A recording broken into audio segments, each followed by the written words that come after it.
Welcome. Thank you for attending our second Insider Series session. Today's session is about how to get started on your CPA eligibility assessment and some of the adjustments that we've made to this process resulting from COVID. So the session is going to be most value for those of you who are planning to start Core 1 of the CPA professional education program in the fall who haven't yet begun the eligibility assessment process. So for any CPA Atlantic preparatory students who have attended this session, you would have already completed that eligibility assessment process, and this isn't something you're going to need to go through again when you move forward into the CPA PEP. So for anyone who's in that situation, you'll probably find the most value in our next Insider Series sessioning, which is about transitioning from PREP to PEP on July 14th. My name's Kathleen Brown. I'm one of the 3 student recruitment advisors who will be alternating through this series. I will make sure that you've got the contact information for all of us at the end of this session so you know how to get your eligibility assessment process started. Please note that the seminar today will be recorded, so I'm going to address all questions at the end, but you're welcome to use the chat box to type them in as you're thinking of them. I've also got my colleague John who's attending the session today, and he'll be able to answer any French inquiries. I'd also like to ask that you please keep your mics on mute during the session so we can reduce the background noise for everyone. So I know it may feel like the fall intake of Core 1 is still some time away, but you do actually want to get started on your eligibility assessment process now to allow for enough time to complete the assessment prior to the registration deadlines. So everyone wants to keep in mind that the Core 1 start date for the fall intake is October 17th, and the registration deadline is September 18th. Our domestic transcript evaluations, for those of you who've completed your education in Canada, the US, or Bermuda, typically take about 4 to 6 weeks to complete. So you'd want to start on the eligibility assessment no later than the beginning of August so that it's completed before that registration deadline.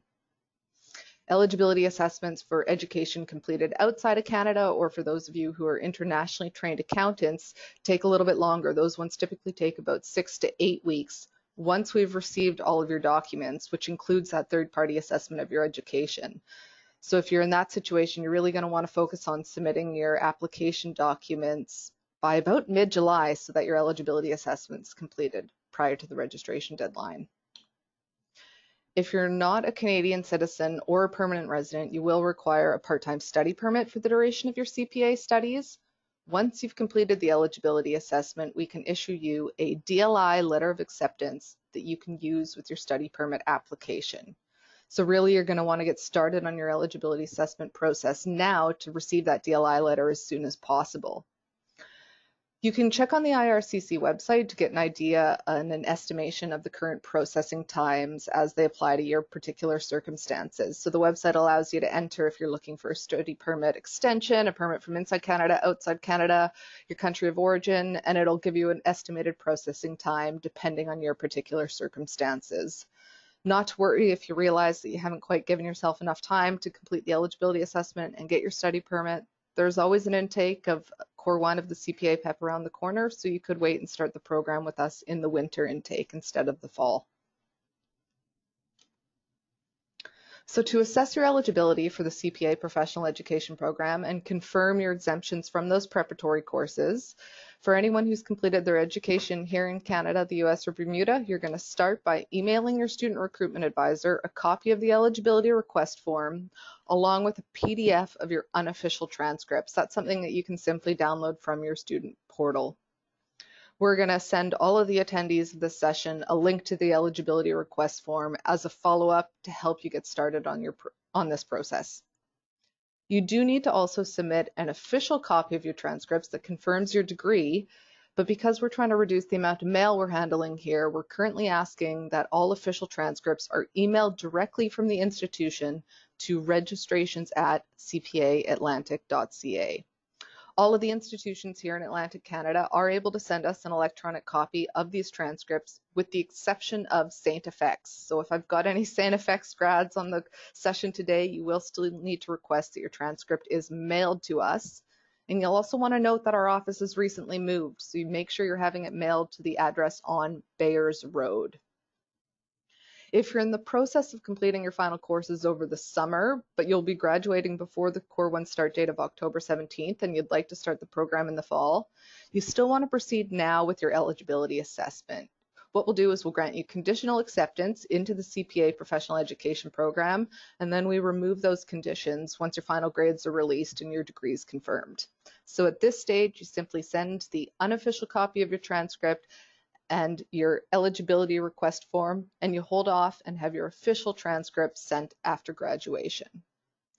If any of you are in a position where your institution switched to pass-fail grades for your final semester due to COVID, don't worry, we're still going to honor any courses that receive a pass mark as meeting the prerequisite subject coverage. You'll get an exemption from those courses, and they won't be factored into the calculation of the GPA, which is required for core courses to move forward into the CPA PEP program.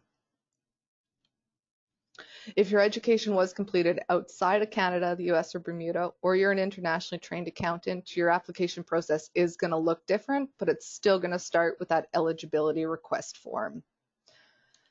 So for those of you whose education was completed internationally, it's very likely that you're going to need to submit a course-by-course WES evaluation of your international degrees, and we may also require some course syllabi from your institution to kind of further evaluate your prerequisite courses and determine your exemptions. But before you get started on the WES process, you really do want to connect with your student recruitment advisor, give them an overview of your international education, and we'll make sure that you're getting the right application process. For any internationally trained accountants who are a member in good standing with an organization under IFAC, we're going to look at some different documents for your eligibility assessment. We're going to take into account your work experience, your membership with your institution, as well as your education. So again, you really do want to connect with your student recruitment advisor right away. Let them know which organization you're a member of, and we'll give you an appropriate list of the documents that you're going to need to submit. Once you've sent in your eligibility request form and your unofficial transcripts to your student recruitment advisor, you're going to receive an invoice for your eligibility assessment fee from our finance department. Your student recruitment advisor is also going to follow up with your CPA ID in an email, and this ID is important because you're going to want to reference it for payments going forward. As I mentioned, we are trying to reduce the amount of mail coming into the office. So right now, students are asked to choose an electronic method of payment. So we're not accepting checks at this time, and nor are we accepting debit payments here in the office. Most folks find that it's easiest to simply pay through online banking, okay? So you can go into your online banking, add the CPA Atlantic School as a payee, and use that 7-digit CPA ID as the account number that you reference. You also have the option of paying through Plastique if you prefer to use a credit card as your form of payment.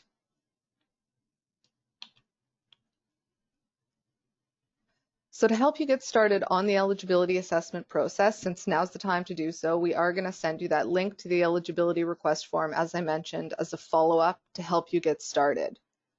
For any prep students on the session, you may want to register for our third Insider Series session, which will be taking place on July 14th, which is just focused on transitioning from prep to PEP.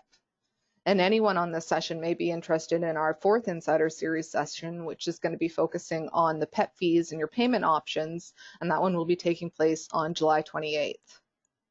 We also have an upcoming Lunch with the CPA session on August 19th. These are a great opportunity for you folks to go ahead and ask any questions you'd like to a recently minted CPA. So someone who's recently gone through the program, if you'd like to find out about their experience with the program, their work experience, their mentor relationship, how the designations affected their career. This is really a great chance for you to hear it from someone who's recently done it. So just email us if you'd like to attend that session. For anyone who's planning to get started on their CPA studies in Nova Scotia or hasn't yet arrived here in Atlantic Canada, you're going to want to reach out to me, Kathleen Brown, with your application. For folks who are planning to study in New Brunswick, Prince Edward Island, and for any French inquiries, please contact my colleague John Thomas. And for folks who are planning to start the CPA program in Newfoundland and Labrador and Bermuda, you'll be submitting your eligibility assessment documents to my colleague Amy Burridge. So as promised, I managed to get through the information for you there in 10 minutes on your coffee break, but I'm happy to stay on the line to answer questions that you have that are focused on the application process. So please do feel free to use that chat box now and post any questions to me that you have in English or in French. Yes, we do have a recording of the session and we'll send that out as part of the follow-up as well. So if you joined us a little bit late or you were having trouble with your speakers, not to worry, we'll share a recording of the section for you. Yeah, good morning, ma'am. Good morning. Yeah, this is Prashant, ma'am, from Saudi Arabia. How can I help? Actually, ma'am, my case was already, is in progress. Actually, I've been trying this one to, get assessed by, I think, John Thomas, ma'am. My case is handling by John Thomas. I am stuck up in last point, that is the standing of good. There is one requirement is there, ma'am. Standing of good.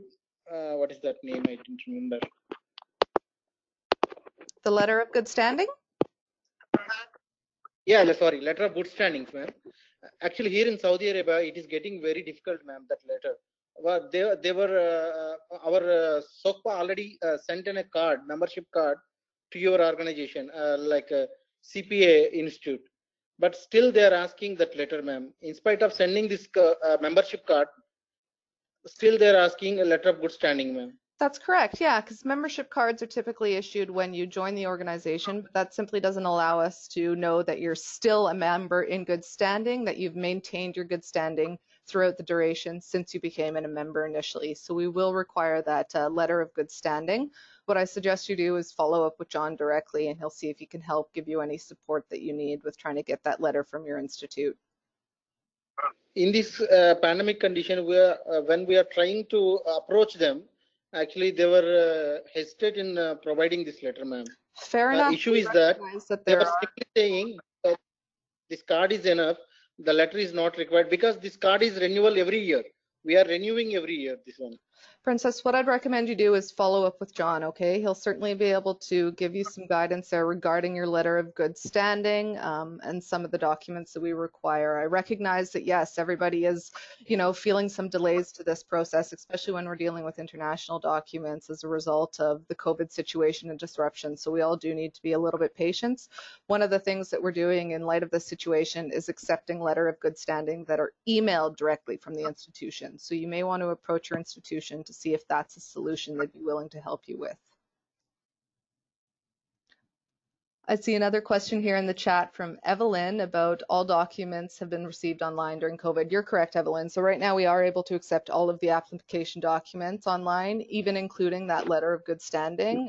The WES evaluations can be submitted through our digital online portal, and you can email documents to folks. So it's just St. FX, as far as I know, that isn't able to submit online transcripts, but everyone else can. Jerry, I see a question there for you. I'm just gonna, I'm afraid, okay, the question is, any idea about when our IRCC is gonna recover its full function from COVID? I recognize that the study permit extension pending is very long right now. I did have a look at their processing times and I can appreciate, yeah, that is a frustration to see such long waits, but of course, everyone's doing the best they can during this situation. It is my understanding, and you'll wanna check directly with IRCC, that they are able to process documents that are still submitted electronically or move faster with online applications. So that may be an option you want to look at. But unfortunately, I have not heard anything about when processing times may return to what we considered to be normal pre-pandemic.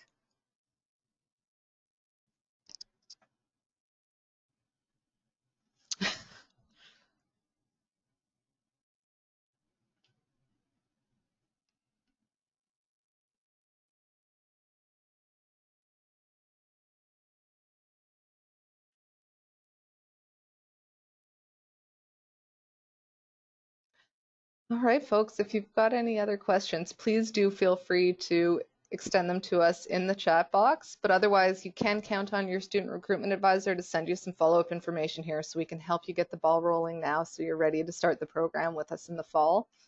We all do look forward to receiving your application documents and your registration for the program and helping you start your CPA journey.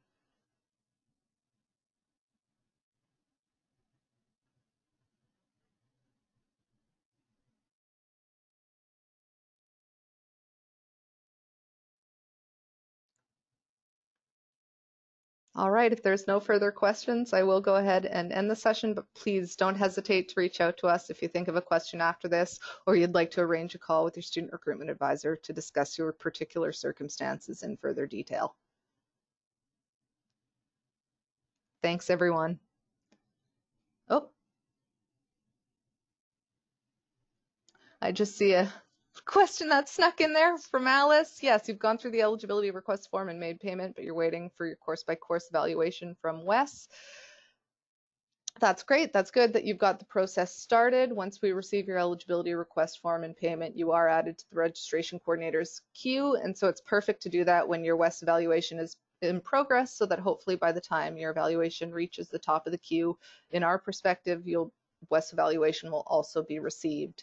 Not to worry if your evaluation takes a little bit longer and you make it to the top of the queue before we have received your official WES evaluation. That way, when it does arrive, we'll have everything we need to complete your assessment, unless we require a course syllabus, in which case we'll follow up with you once we've received your course-by-course WES evaluation.